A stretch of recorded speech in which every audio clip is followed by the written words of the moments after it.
It was fun actually. First time namin maglaro again against each other.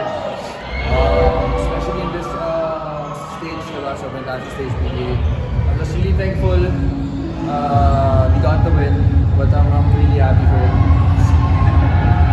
Ano ba? May added fuel ba? Sa pag-face mo sa... Oo naman, siyempre. Minsan kailangan din ng mga ganun, mga trash talk sa bahay, diba? So okay din. And kailangan din ma-challenge siya, diba? And si Brent, sobrang close ko. Awas na game day kanina. Sabihin ba kayo pumunta rito? Actually, nagtanong siya. Nagtanong siya kung gusto ko daw sabay. Sabi ko kalaban ka, so hindi na. Pero any other day, usually magsabi naman kayo, like, first game ka, second Actually, game siya. hindi. Kasi malayo din siya nakastay sa amin. Nasa may Manila side, Manila Makati side ako. Siya nasa Marikina. So, okay. Bakit gusto mo inaatake lagi si Prince pag nakikita? mismatch. Joke lang.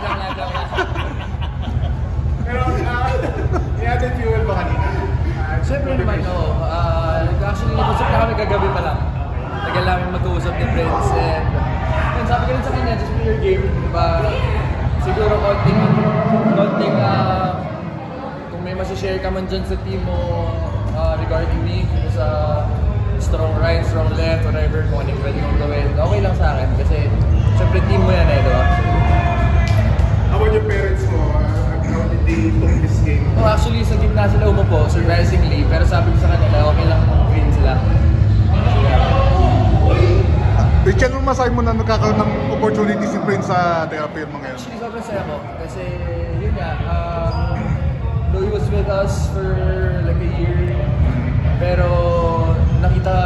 siguro nakita naman natin na he's given so much opportunity dyan.